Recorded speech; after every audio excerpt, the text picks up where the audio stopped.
My name is Andrew Wright. I have an average life. I wake up, drive to work, drive home, and then prepare to do it all over again. I do this 5 days a week and recover from the grueling monotony in the remaining 2. It deadens the soul, but that's how you live in this modern world with its rules of regularity. You spend your first 20 years preparing to waste your next 50, and then the world forgets about you. If you attempt to break away from this cycle, the harness of reality shoves you back into your role, like a product on a storefront shelf skewing out of place. As far as I can tell, that's the way it's always been. That's the way it'll always be, and no one will ever have a problem with it. My life may be mundane, but I am content with it. I live it from day to day and enjoy the moments of bliss as they come to pass. I find joy in the simplicities that surround me. Every so often, I go to a restaurant or see a movie or find some other distraction that the city has to offer. Tonight, I embrace the simple pleasure of sitting on my porch in the cool summer air, just gazing at the stars that have entranced me since I was young. Such black and white beauty shouldn't fit into this gray and urban world. Somehow it does, and I couldn't be happier with such simplistic majesty. I'm left alone with my thoughts. Very few cars break the silence. Living out of the way of the world does have its benefits. The only sound I can hear above my solemn breaths are the symphony of crickets doing what they have done since time's inception, and the buzzing of electrical wires above me. I close my eyes in peace. They're thrown open when I hear a shatter, followed by an echo of muffled shouting. Why does this still surprise me? I look to my neighbor's house, towards the direction of the row. It's the same thing every single night. They never stop, they never shut up, and it's starting to drive me crazy. Another shatter is heard through the air. I don't even blink. I sigh and go inside. I'm done with this. My living room provides a safe barrier from the disturbances of urban life. I don't hear traffic passing by. I don't hear buzzing electricity. Most importantly, I don't hear the shattering of glass, the breaking of plates, or the turmoil of my neighbors. They're annoying, yes, but they're easy enough to ignore. It's none of my business, and if they want to kill each other, it'll only bring the silence faster.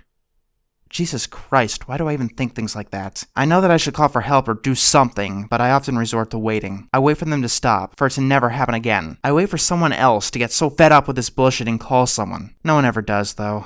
The arguments and fights occur every single night, like clockwork. I began to think that they'd be out of things to fight over a few months ago, and the belief bordering on hope does crop up once in a while. I stare out my window towards their house. Their blinds are closed, so I see nothing to accompany the soundtrack of bickering. It doesn't stop my imagination from playing guessing games, though. I don't know the context of anything, so it runs wild with all the vivid possibilities, and it gets really depressing really quickly. I turn away when another thought crosses my mind. Why do I even care? In all honesty, this is none of my business. I can't hear them from inside my house, and neither parties are calling the police. The only harm that seems to be done is to the solemnite and the flatware that continues to break. I sit on my sofa and just close my eyes. I'm finally taken away from my thoughts of my neighbors and their continuous fights. I wake up several hours later. My eyes rest on the clock under my television. Shit, is it 9 already? My stomach is bothering me. Supper isn't sitting too well.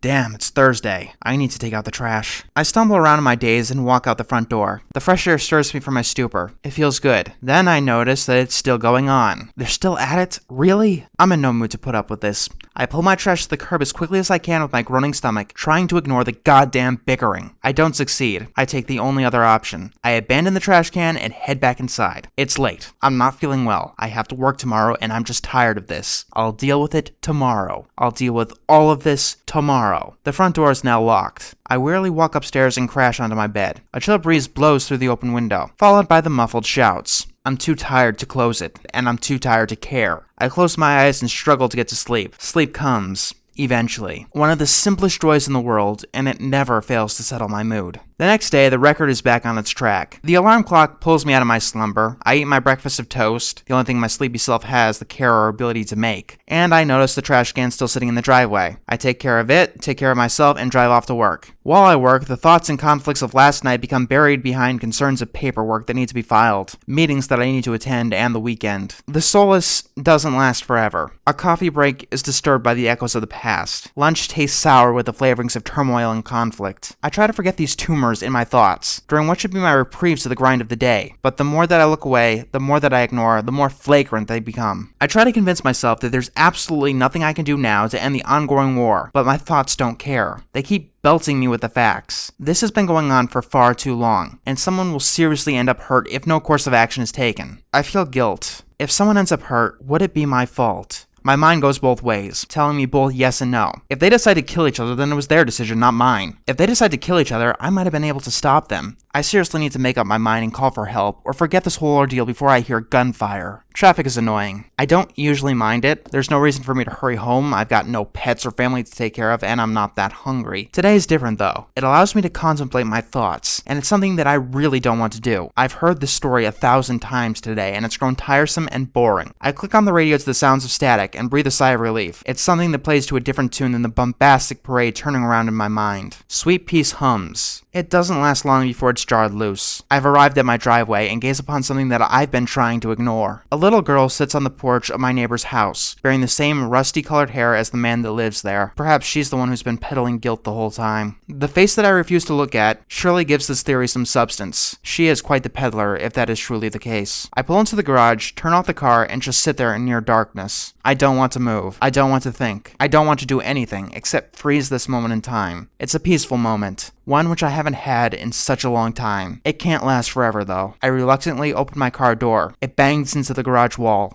I don't care. I get out and shut the door. Then I breathe in deeply. I'm stalling. I guess it's one of the things I've always been good at. Whenever I get into a problem, I stall. If there's a meeting I haven't prepared for, I bullshit until it's over. And if there's something I just don't want to deal with, I walk as slowly as possible out of the garage. Unfortunately, my talents are very useful here. The slower that I walk, the faster my mind runs. It isn't fun. It isn't pleasant. I just want it to end. My hand is on the doorknob to the driveway. I don't turn it. I wait a second, then I take a deep breath. The odor of rusty nails makes me cringe, and this room is suddenly a place I no longer want to be. I thrust the door open and breathe in the late summer air. It's a breath of relief, to say the least. And finally, it's a moment I manage to enjoy despite its brevity, dashed by more pressing matters. I walk along the driveway, trying to avoid looking towards my neighbor's house. My eyes betray my command, and I see the girl. I see her emerald eyes, stained red by the harshness of reality. It's only a glimpse, but it's all that I need. I turn my face towards her, almost out of sympathy, and more brushstrokes are painted in this canvas of a tragedy. A scarlet slash cascades across her face. Before I can look away in a stew of teary horror, she looks towards me and our eyes connect. An emergency flare is shot into the sky, and my mind is wrought with pleas of help, clamors of confusion. Those silent shouts are met with a void of nothingness. I do something that I will regret until the day that I die. I turn the other cheek and start heading indoors. A lesser me would use a facade of, it's not my problem, things will sort themselves out. The me that I am is not that weak. But the me that I am is not strong enough to make the horrors that I am far too aware of disappear from her life. It still doesn't stop me from feeling like a worthless excuse of a human being. As I shut my front door behind me, I feel queasy. I sit down on my sofa and stare at the wall. I know what I have to do, and I know the strategy of laissez-faire, which I have clinged to for so long, will not break these shards of calamity apart. A minute later, and my phone book is opened on the table, and I hold my cell phone in one hand. Time slinks along at a snail's pace as I dial one button after another. Why am I so hesitant? This is the right thing to do. What am I so afraid of? This is a question I ask myself in deceit. I know what I'm afraid of. I'm afraid of relinquishing my status as an innocent bystander. I'm afraid of making the situation worse. Worst of all, I'm afraid of being ineffective despite all my best efforts. The final number is pressed, and I hold the cold phone to my head. It's ringing. Stress and relief form a torrent in my mind, and the persistent ambivalence begins to cause my head and heart to ache. Another ring. Are they busy? If they are, what do I do? Is this a good thing? Hello, you've reached Child Protective Services. What is the situation? I take a deep breath, and I begin to explain everything.